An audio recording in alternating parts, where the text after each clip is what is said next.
What I do is inconsequential. Why I do what I do is I get to shorten people's journeys every day. What I love about our hospitality industry is that it's our mission to make people feel cared for while on their journeys. Together, we'll explore what hospitality means in the built environment, in business, and in our daily lives. I'm Dan Ryan, and this is Defining Hospitality. This podcast is sponsored by Berman Falk Hospitality Group, a design-driven furniture manufacturer who specializes in custom case goods and seating for hotel guest rooms. Today's guest is an expert in sales and creating wealth for investors. He's the co-host of the Hotel Investor Playbook podcast, where he and his business partner discuss owning and operating boutique hospitality properties. He's the co-owner of Howzit Hostels, which won the 2024 award for #1 small hostel in North America. He's the co-founder of Malama Capital. Ladies and gentlemen, Nathan St. Cyr. Welcome, Nathan. Aloha. It's great to be on.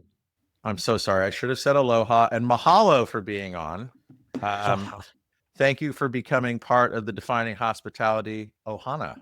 How's that? Oh, I love it. I love it. I'm pumped to be a part of the Ohana. Oh, good. So I want everyone to know, I just met Nathan recently, but before we actually met virtually, he was blowing up all my, not intentionally, like he just came up in all my feeds, the Hotel Investor Playbook and all this. And I was like, wow, you're really good at that. And then he reached out and it was all, you were already in the back of my mind. And I was like, oh, let's connect the dots here. I'd love to learn more about what you have going on and like what you've created. And it's so cool that I haven't stayed. Hostels are not really for me, but they are for a really strong and passionate demographic about hostels who they used to be for me, but not anymore because I have children and I'm old and I need privacy. But I'm not your target demographic. Well, I will share with you that we are aligned with that. Hostels are not for me either, as I have a 12 and 15 going on 16-year-old and a wife. And so you're right. I actually stayed in my first hostel about 2 months ago, in our hostel on the Big Island. And I did it. We were over there looking at the asset and creating some content. And I'm like, you know what? I'm solo. I'm not with the family. I'm going to do it. I'm going to stay in a private room in the hostel. So I have stayed in a hostel for one night. Okay. Well, you know what? I'm going to challenge you. You got to go and stay in like the group room for a night. And I want to hear about that one. We'll do a follow-up podcast. But when I was in high school, traveling through Europe, or I was cycling through Europe, I stayed at a lot of hostels and they were great. We got to meet a lot of people and from all over the world. And I love that. It's awesome. And to be the #1 best small hostel in America, that's quite an achievement. And we'll get into this a little bit more, but listeners, Nathan also shared with me that, and this is really surprising, there's only 309 hostels in the United States. That's crazy to me. But before we get into all the hostel stuff and the investor playbook, hotel investor playbook, what does hospitality mean to you? How do you define it? It's the intentional execution of the 6 human emotional needs. And in fulfilling those 6 human emotional needs, creating the feeling of happiness, joy, and awe. Ooh. That's hospitality to me. Happiness, joy, and awe. Okay, so now I'm going to put you on the spot. Like, just give us the 6 needs. What are they? Okay, so the 6 human emotional needs, you have variety, right? We all need that constant variety in our life, that flavor of experience, right? But we also need the opposite of that, which is security, certainty. We need to be able to depend on things and know that we're safe and that we're secure. And then connection, right? We love in connection. We need that human element of being connected to others is critical. And then significance. We all need to feel like we matter to others and that we are significant. And then there's 2 that we would call more of the spiritual emotional needs, which are contribution. So giving and contributing more than just our own selfish needs, but actually contributing, and then growth. Not being stagnant, but being able to, as we walk through this journey of life, growing. So those 6 human emotional needs, all of us have within us, and they're dominant in different ways in everyone. Everyone has a different map. Different things are more important to other people. But when you understand that these are deeply their needs, it's not human emotional wants, it's human emotional needs. And so when you can go and dive into those and fulfill those, and you fulfill the things that are most important to people, the ones that are dominant within people, you're going to leave them with a feeling of, man, I am, this is as happy as I can be. Like, I am filled with joy, or I am in absolute awe in this moment. And that's what we're looking for. That's what we want. When I think about, like, this podcast is a passion project for me. I only spend, I don't know, between 2 and 3 hours a week doing it. But it brings me such tremendous happiness, joy, and awe. And the awe comes mostly from everyone that I'm talking to, because I always get to learn something and sharing it with all of our listeners. And if I look at it, there's tremendous variety in all the guests that come on. There's certainty in that I have a great producer, and all I have to do is show up for this part, and like, I don't have to deal with the editing and all that other stuff. So, but it's like clockwork. It goes off every week. Like, I can plan my life around it. I try and interview people on Fridays. There's significance because, maybe not at first, but it turned into being more significant because people within our industry listen to it. I get feedback all the time. I get inbound requests all the time. I get asked to speak at events. It's opened up so many doors, and it's become this like significant thing and contribution. I feel like by all the people I talk to, I'm contributing and impacting others. And there's that sense of building community and, like I say, shortening other people's journeys through education and growth. I'm helping the listeners grow, but also myself selfishly. Every one of these I get out of it. And I know I'm supposed to be interviewing you here, but it's really interesting to look at. This is the favorite part of my week. And I think it's because it checks all 6 of those boxes. And that's pretty awesome. Where did you first learn about these 6 human emotional needs? Yeah, Tony Robbins. Yeah, 20 years ago. It's actually over 20 years ago. I went to Unleash the Power Within. Holy shit. Yeah, and there was a huge focus point on this mapping, and it starts with understanding ourselves. But then I recognized, well, all of us are wired this way.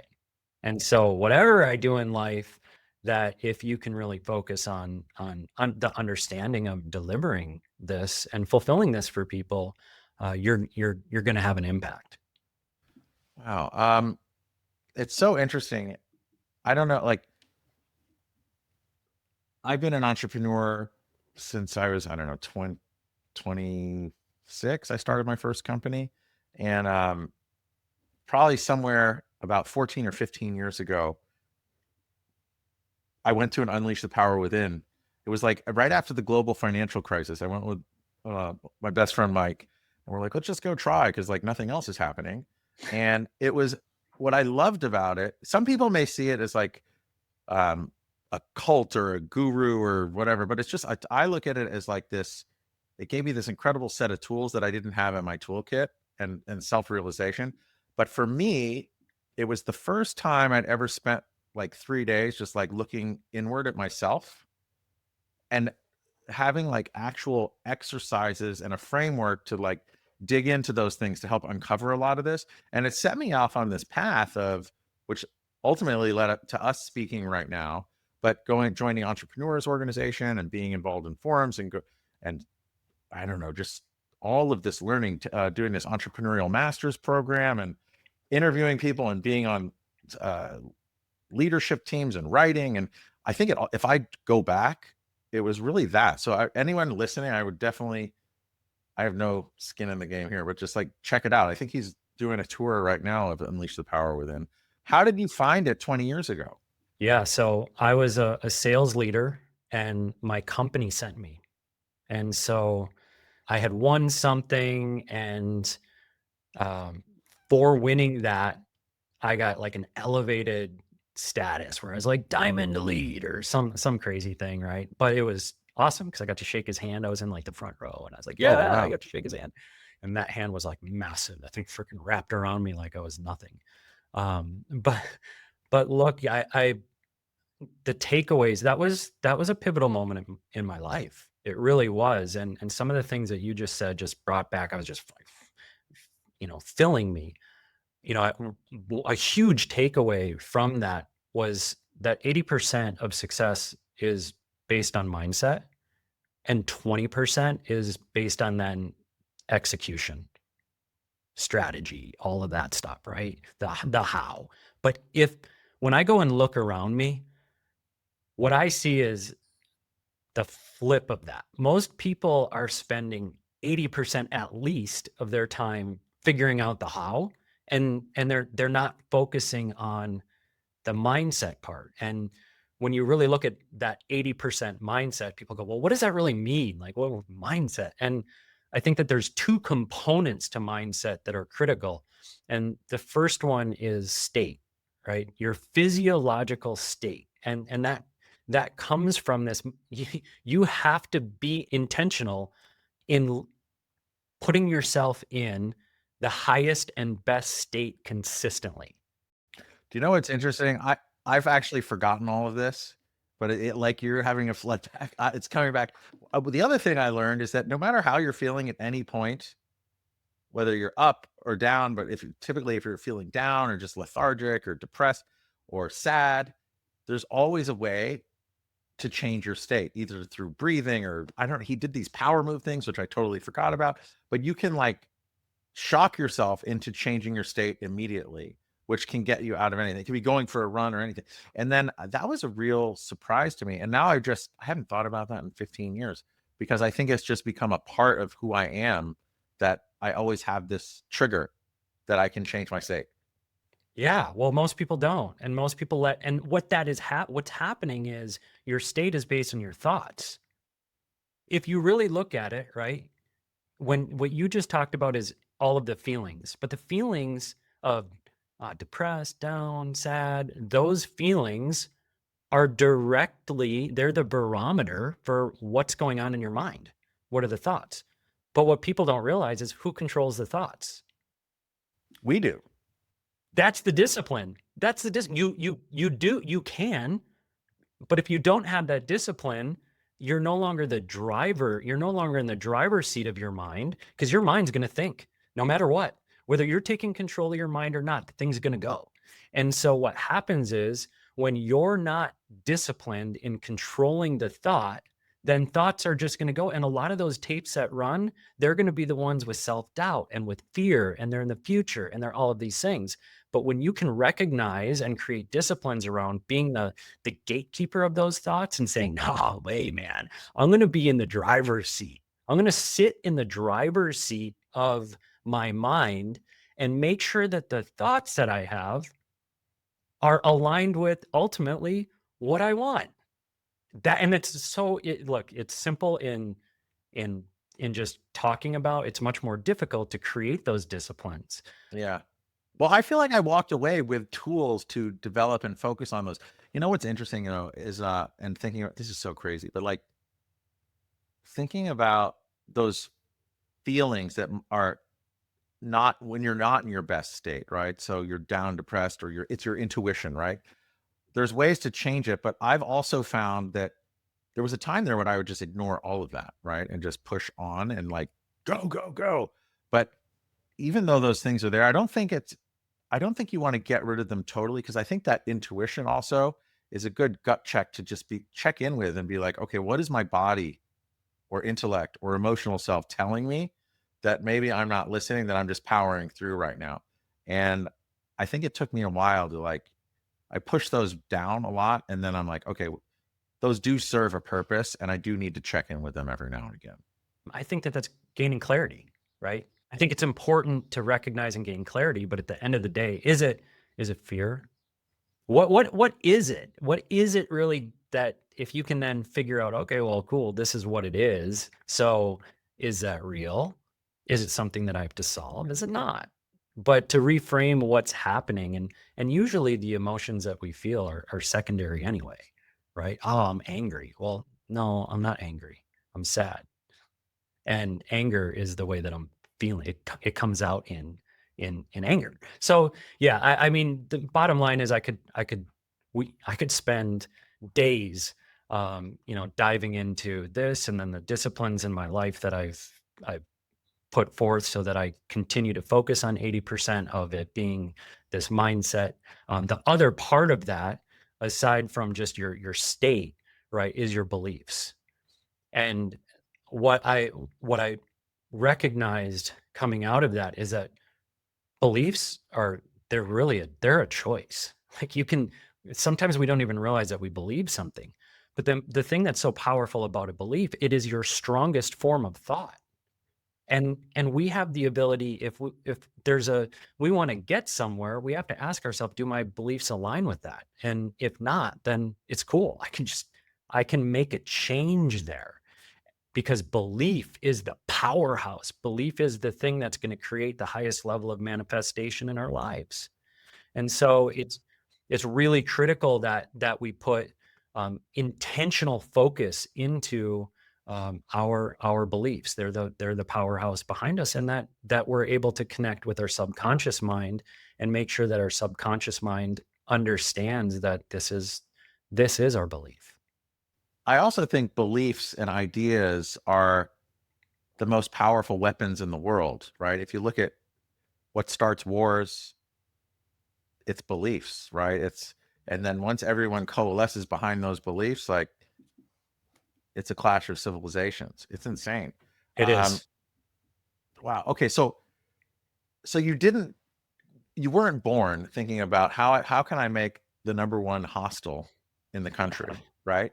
So how through all of this discovery and being in those, I don't know, within those six intentions, how did you discover that, oh, this is what I need to do? I want to do this hostel. You have one successful one. Now you're growing and scaling and doing more and raising money for others. How did you figure out that you wanted to be in the hospitality business? Well, I could say that it was luck. Um, a lot of people would maybe say that, but the reality is this wasn't a plan. Uh, my business partner, and I happened upon opportunity. And I really, when I look back, I see that our entire life's work of preparation, of operating with championship mindset, being creative outside the box thinkers, having a lifetime of investing in different real estate assets, that it set us up to recognize something in the moment. And my business partner and I, we were colleagues for over 7 years. I recruited him onto our sales team. I was a sales leader, and we worked together. And what kind of business was it? We sold timeshare. Okay, so it was you were in the hospitality space. Yeah, yeah. And I'll share with you a little bit about that sales experience first so that you understand what my drive has been, why this hospitality is so important to me. So, number one, if I'm going to sell something, I have to believe in it, like from the depth of me. That's a critical piece, to be passionate about it. And when I was growing up, I was raised by a single mom. We just we didn't have, we grew up without. And so when I look back, I remember the feelings of, number one, not having. I remember standing in.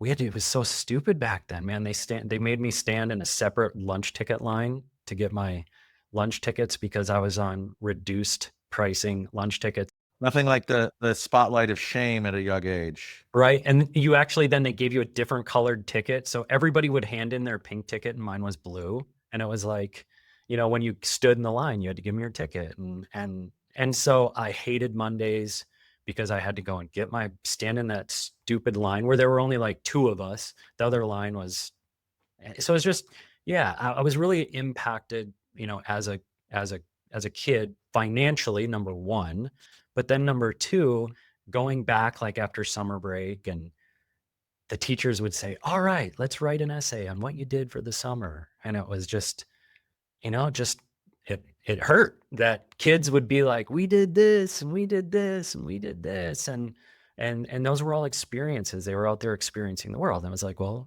I went to sports camp. I got put in this camp and that camp. And but then God bless my mom. She did everything in her life to make sure that I was gaining experiences. Like, she put me in a boys choir, right? And then we went and traveled Europe. She when she went, when she went to have any sort of work travel, everybody loved my mom, and they would be like, look, if you want to bring your son, you can bring him with you, we'll cover the cost. And so we'd go out to the East Coast, or we'd go to Chicago, where they had printing presses that she did project management for. So I was gaining these little experiences through her.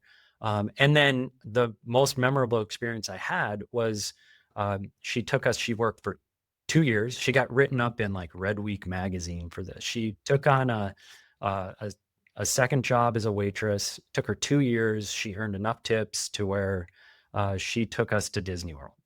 And I mean, that that experience of staying at that resort that had arcades, like I got to go to the arcade and spend some money on games, and then to go to Disney World and see my mom and my sister with tears in their eyes as we were going through the It's a Small World little, it's a small world, that little ride. I was I like, love that one. yeah. And then I found shark's teeth on the beach in Sarasota, and it was like, I remember everything. Like, I remember the way I felt. I remember what it was like. I remember I felt special. And so I had this impact of two ways. Number one, what those few experiences felt like, and then also what it felt like to not have those experiences and see other people experiencing the world. And so that it really deeply impacted my life as I move forward. So when I had the opportunity to go into sales and then to be able to actually sell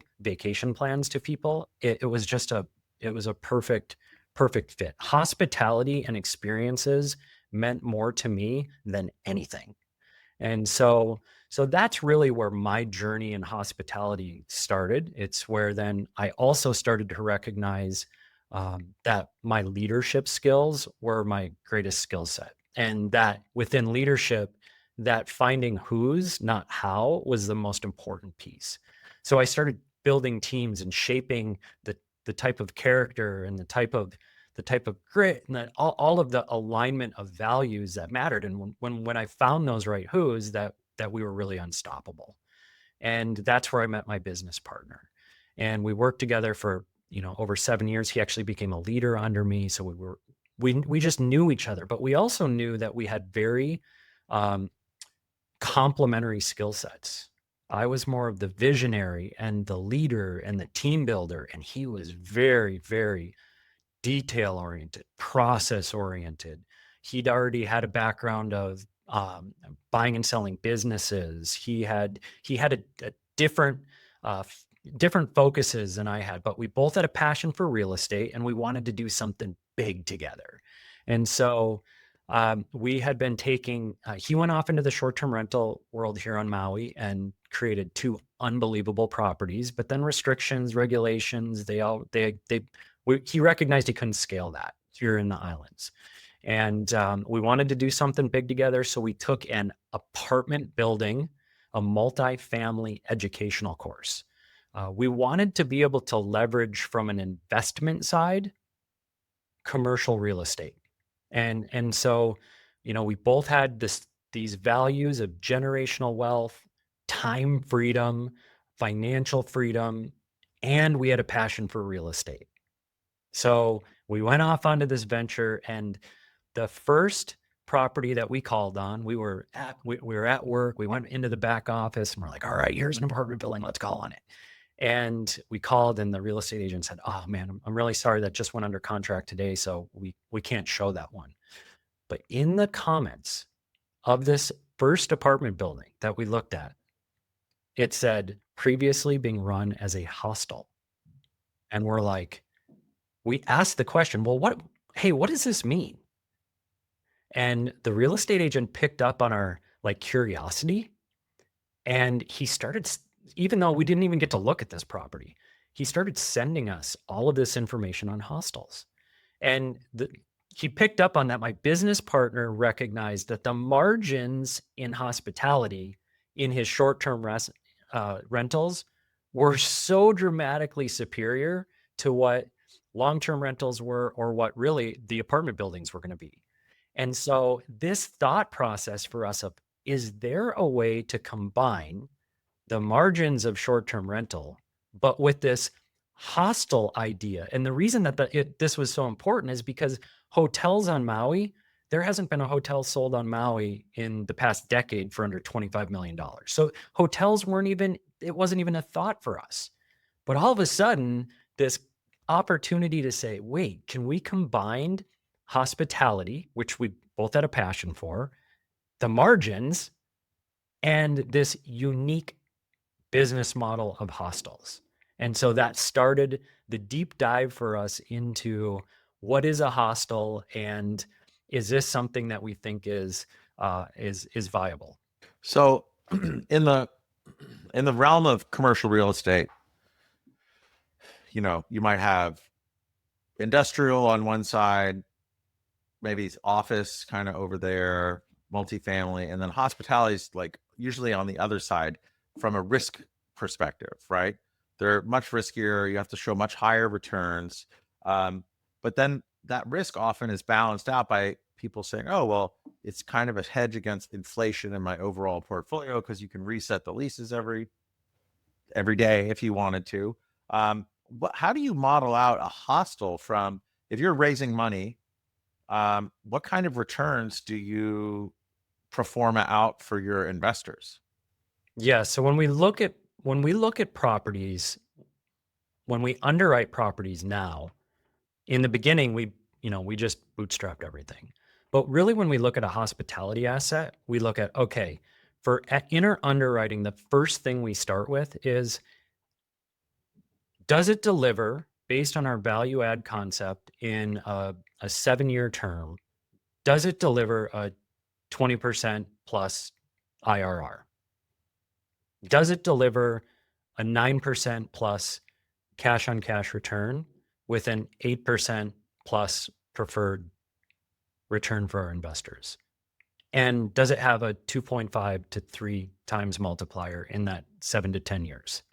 And if it hits those, then we know, okay, It's all of the above. yeah, if it hits all of the above, that's the goal here. And if it hits those, and we're very, very conservative in our underwriting, if we look at, if we look at what we've done to date, it's almost difficult for people to wrap their minds around. And look, we've done very well, but we go back to when we purchased our first hostel here on Maui, and we called it our prototype. That was our goal.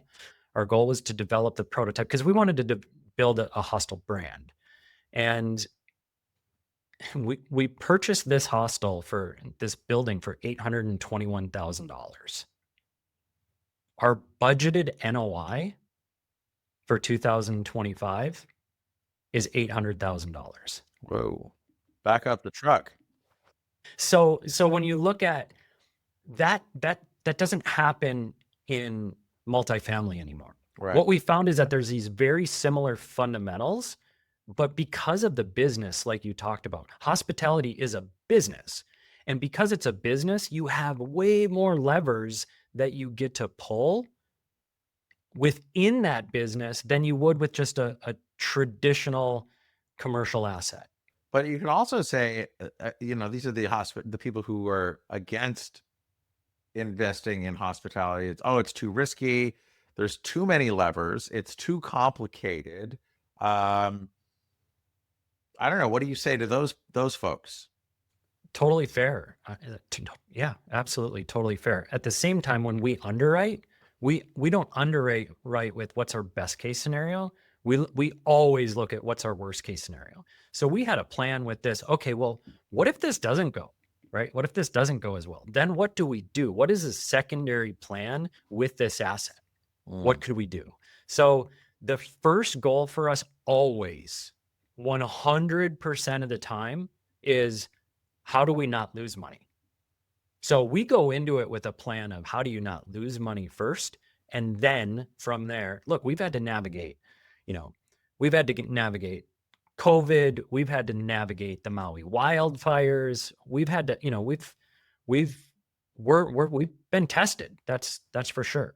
And so but there is upside, and not just upside, but let's just say all things were created equally. Let's just, for a moment, forget upside. Let's just say that you've got these three assets and one of them is hospitality and they all deliver whatever, 15% IRRs, 8% cash on cash, whatever. Let's just say that they're all the same. The other side of this is what we're doing. What we're doing is we're creating what I view as the most valuable thing in any of our lives. And investors want this. Feels so good. When you go and look at our Instagram page, right? When you go to Howzit Hostels Instagram page and you look at what, if you look at our target demographic or our avatar, call it whatever, 20 to 30-year-olds. That's our target. That's 80% of them. When you look at the experiences that they're stacking in their life, number one, all our investors are either going to align with that time in their life or go, man, that's what I wish I would have done. And either way, it's so fulfilling to be invested in because it feels good. I mean, look, my money can go wherever my money can go, but to have my money in something that is like unbelievable, that feels like I'm affecting people, and in the most important way. Hey, everybody. We've been doing this podcast for over 3 years now. And one of the themes that consistently comes up is sustainability. And I'm just really proud to announce that our sponsor, Berman Falk Hospitality Group, is the first within our hospitality industry to switch to sustainable and recyclable packaging, eliminating the use of styrofoam. Please check out their impact page in the show notes for more info. Yeah. I just, as you were talking, I went on the Instagram, and it's just, as you're saying it, and I think back to the joy and the awe, and just everyone is smiling. There's it's a lot of smiles in there.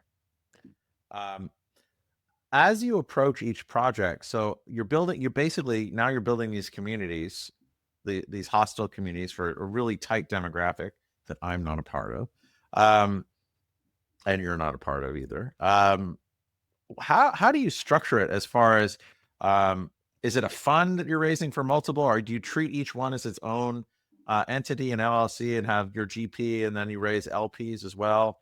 I'm curious for twofold, because many people, they have this dream of doing hospitality like me and or having a hotel or an inn or something, but the capital is often a barrier, right? So how do you treat each project and raise it? Yeah. So when we look, up until this point, we bootstrapped everything. Now on this next project that we're entered into will be a syndication. It'll be a single asset syndication. Proof of concept for us is really critical, number one. And then number two, though, look, we have a passion for hospitality, and not our hostel hospitality is set up for a specific demographic, but not everybody falls in that demographic. Experiences in today's world are so valued.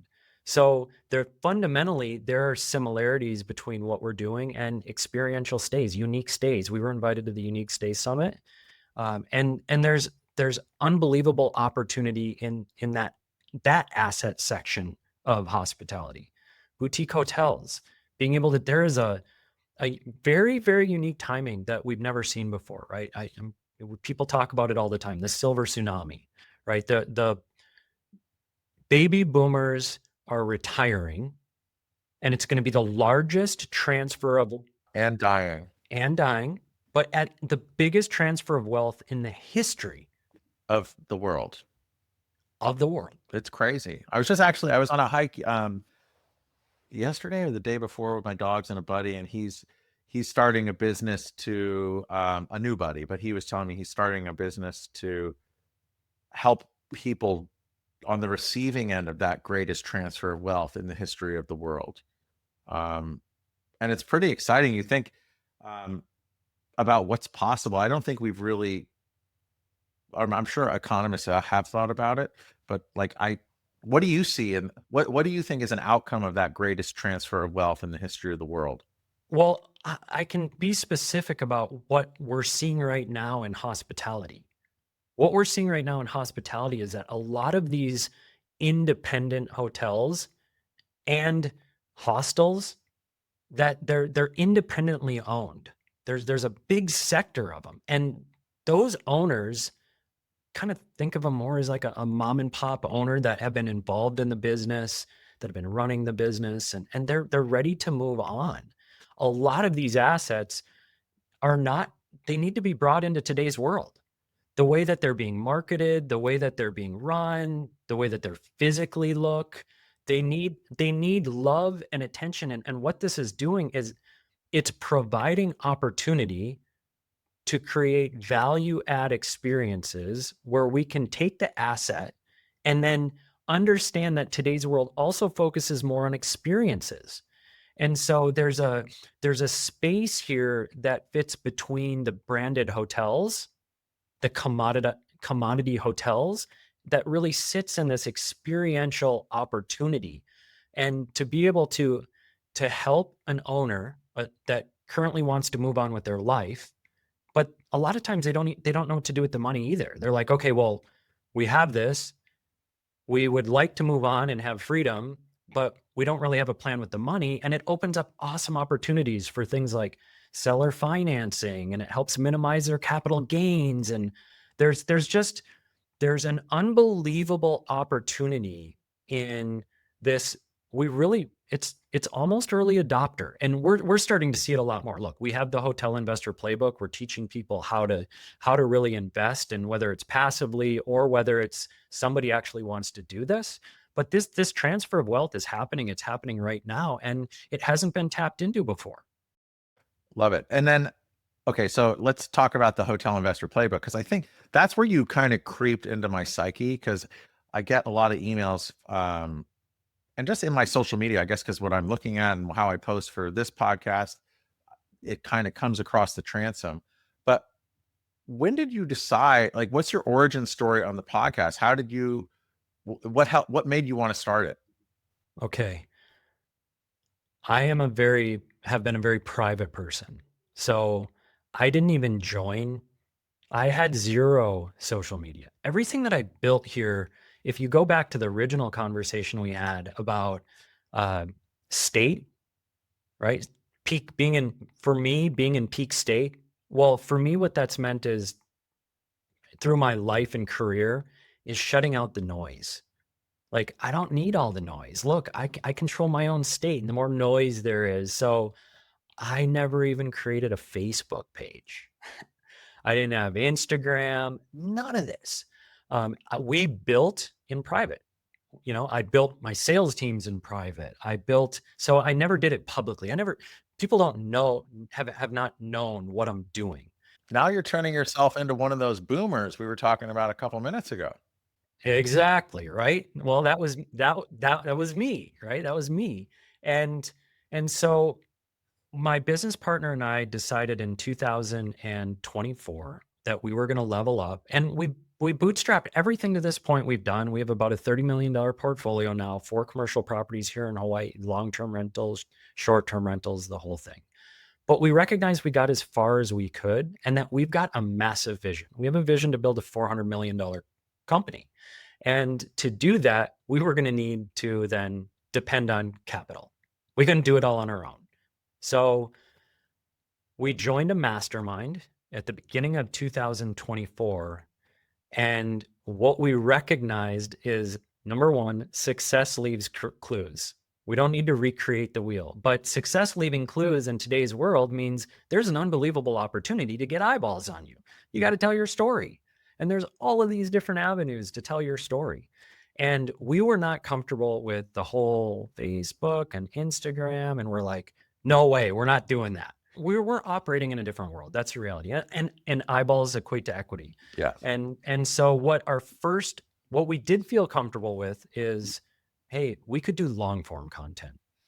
We could tell our story through a podcast. Like that felt more comfortable to us and more in our wheelhouse than going out and creating these social media clips. Now, as we started to go into this and recognize, yes, let's teach people, number one, let's be adventurers, right? So let's take this podcast concept with we're a few steps ahead of a lot of people in hospitality that are looking to go and invest. And we've been through a lot. We've grown this unbelievable hospitality company where we've been awarded the number one hostel in small hostel in North America. We've scaled. We've done our second one. We've got our prototype. So hey, we've got something to offer. Number one, but then number two, let's also be adventurers. If we have a podcast, we can actually have guests on that are further along than us that can teach us and our audience at the same time, and we can have access to we have lenders on, right? We had the cost seg cowboy on one of our episodes, and to learn about cost segregation and all of these things that are not just teaching our audience, but are teaching us as well. So we also have this adventure curiosity mindset. And that's where it started. And from there, then we started to develop, okay, well, to grow the audience, short-term so now we have a marketing presence that is really helping us. But whether it's, we created LinkedIn, all these different accounts now we've just created, they're brand new. You go on and look and you're like, wow, these guys don't have very many followers. Well, we just got started. And so we recognize though that ultimately by telling our story, people have been very interested in our story. Investors have been very interested in our story. And now we're out there in acquisition mode. We've created a pretty unbelievable infrastructure from fractional CFO, business coach, EOS across our company. Look, there's an alphabet soup of things, and I've done a bunch of them, but EOS or traction is like, it's unbelievable. For any entrepreneur out there, if you haven't heard of it or you're thinking about it, it is such an awesome playbook. And all of these are good, all these different playbooks. And it really comes down to the practice, not the actual tool.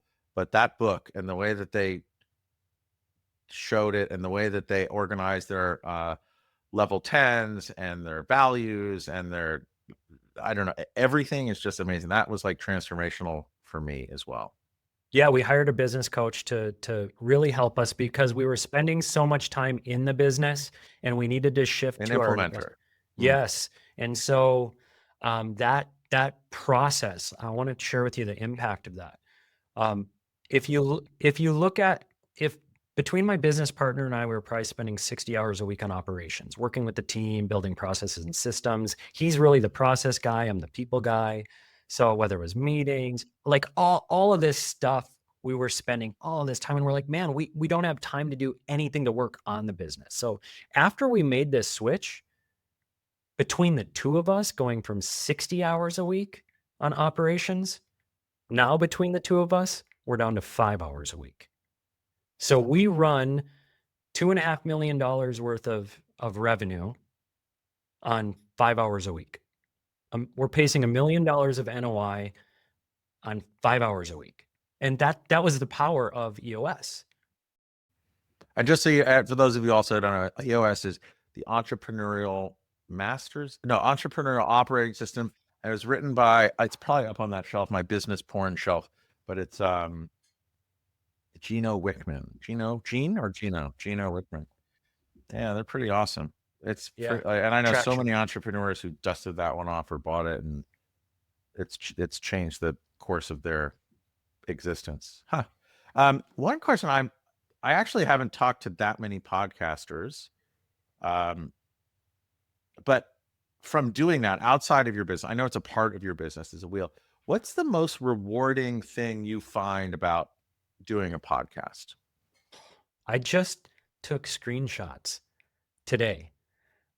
I sent them to my business partner this morning before we had this. I sent him 2 or 3 because now we're really starting. my favorite part is a contribution. So the things that drive me, if we go back to the 6 human emotional needs, the number one driver for me is contribution.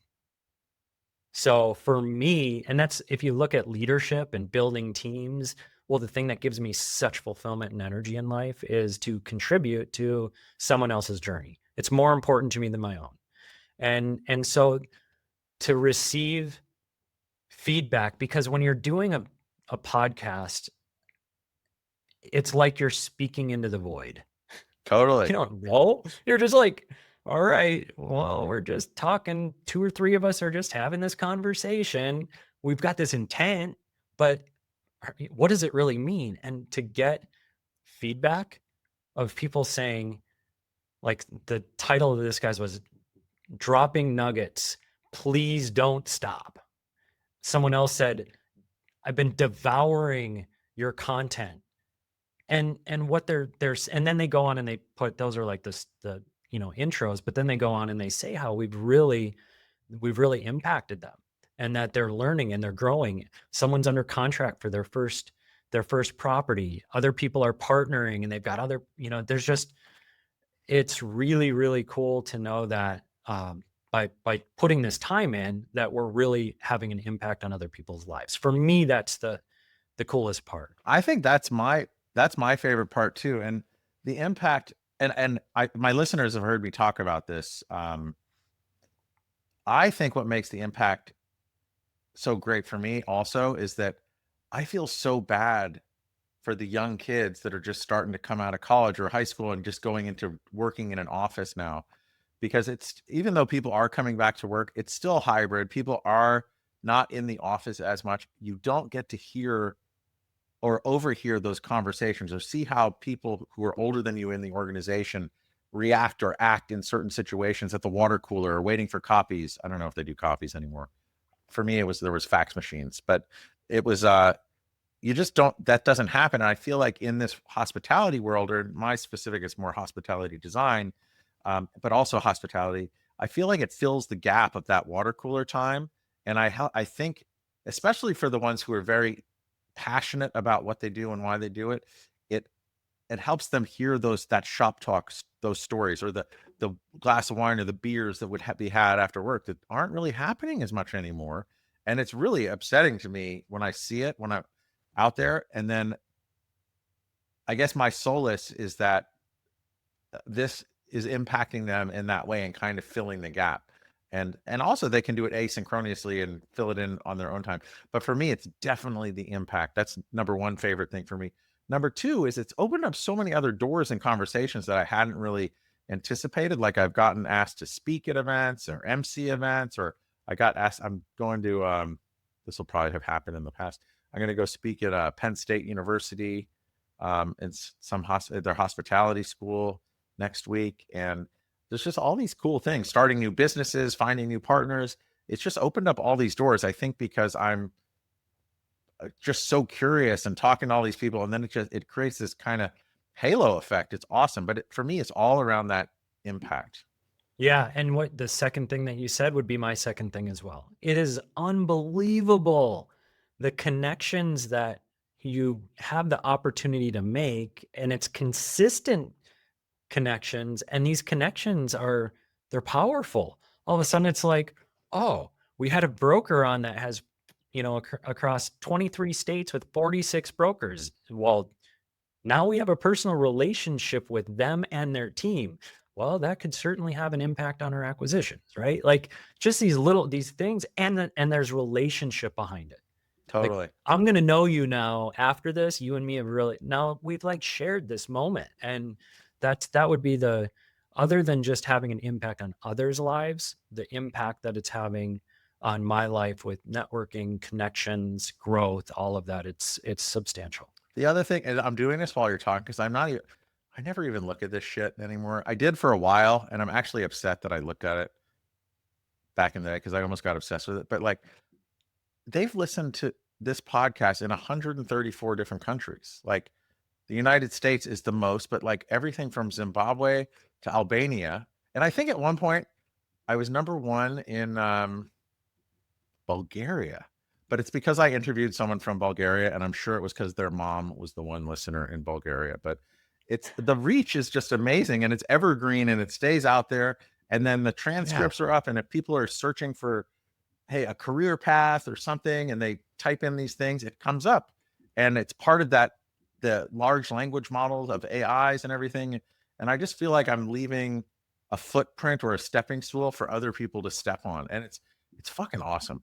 It's really awesome. I didn't actually know I would talk this much. I feel like you're interviewing me in a way, but you're, or maybe you're just bringing the shit out of me.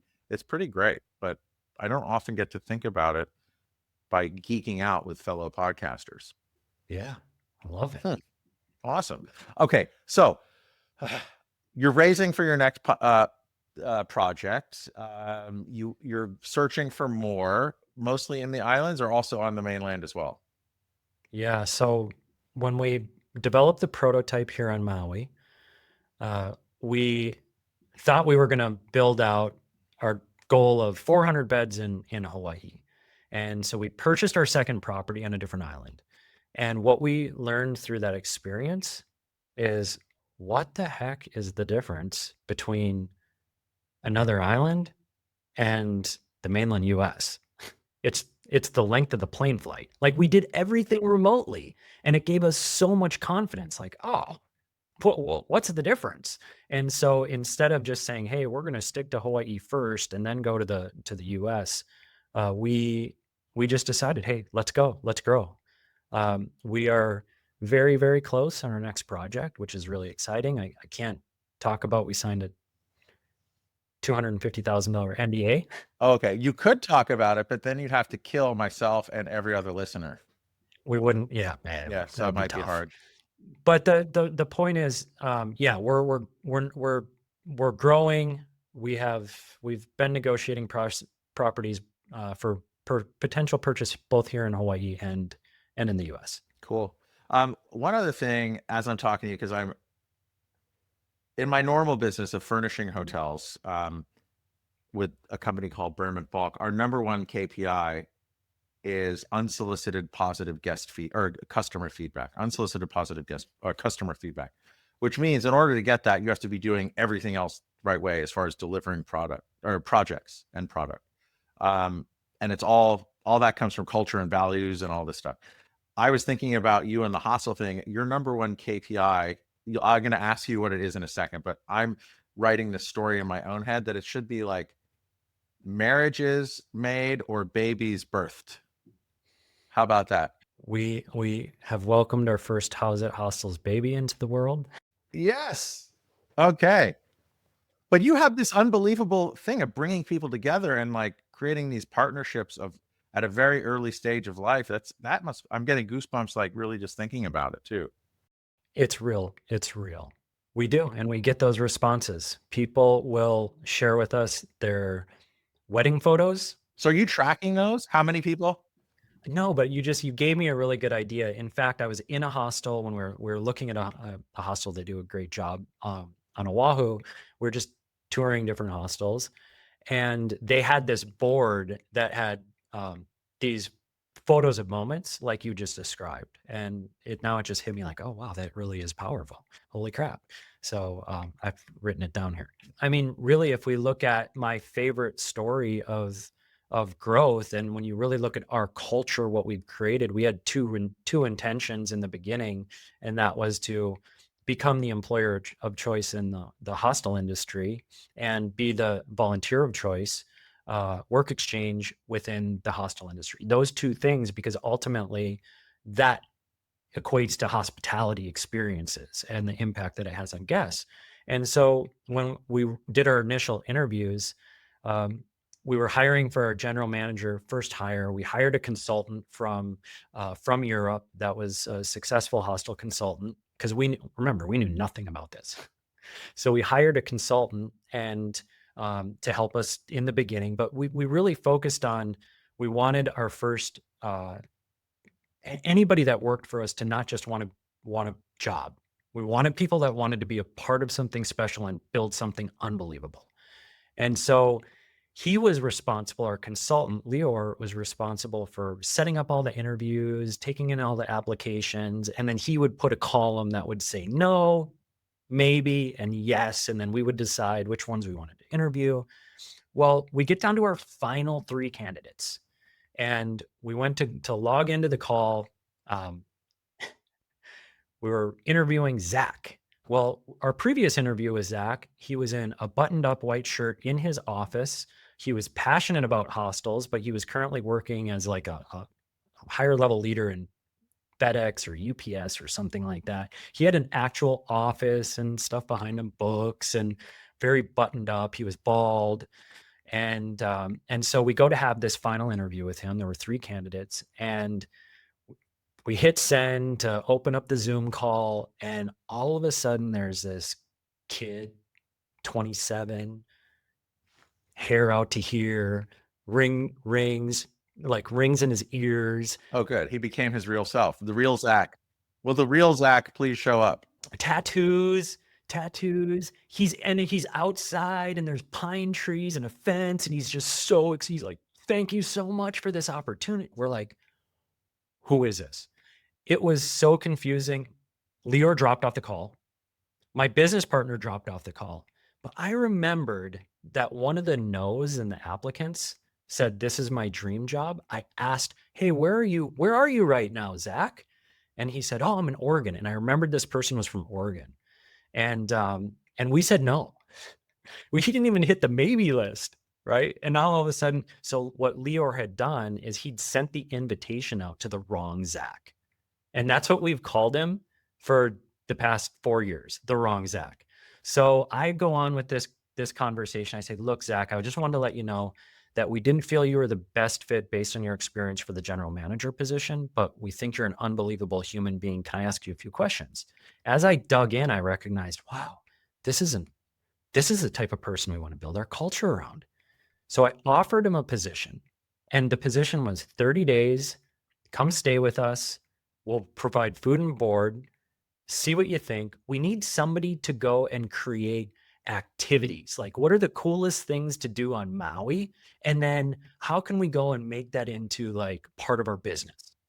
So he's like, "All right, well, I just got done with a relationship, and okay, at worst, it's a 30-day adventure in Hawaii, but," he goes, "I'm going to be something for you guys." And man, he became our second full-time hire. And then as we built, he became our assistant manager. And then when our general manager had to, for an emergency, move on, he became our general manager. And now he's our area general manager. He's our number one in command of the entire Hawaiian Islands. He's running $2.5 million worth of revenue, and he is an unbelievable part of our culture. So culture for us in developing people and providing opportunity, becoming that employer of choice. But it really starts with people. If being the wrong Zach turned out so good, you don't want to be right. That's from right. Coming to America. Little fun there. Um, if being wrong feels this good, I don't want to be right. Awesome. I mean, this has been just a wonderful and surprising conversation on many different levels. So I thank you. If people wanted to learn more about you or the Hotel Investor playbook or Howzit or Malama, what's the best way for them to get in touch or learn more? Tune in, listen to the Hotel Investor playbook. You can find us there. We also have for that an Instagram page, so you can find us on the Hotel Investor playbook. And I'm Nathan St. Cyr, so you can put that in the show notes for us. And yeah, if you have intrigue and interest, if we sparked your interest, give us a listen. Totally, 100%. And so thank you for sharing your story with me, with our listeners. I really appreciate it, Nathan. Thank you so much. Yeah, thanks for having me on, Dan. Appreciate you. And to our listeners, mahalo. If it weren't for you and all of those 6 things coming into alignment, where you really bring me such happiness, joy, and awe, I probably wouldn't have wound up talking to Nathan here. So I thank you. And if this changed your idea of hospitality, or made you think a little bit differently, or maybe choose another career path, or maybe want to go out to Maui and meet Zach and go paddle surfing with him, pass it on to someone else. because we all grow by word of mouth and other channels too. But it's a labor of love, and thanks for being on the ride with me.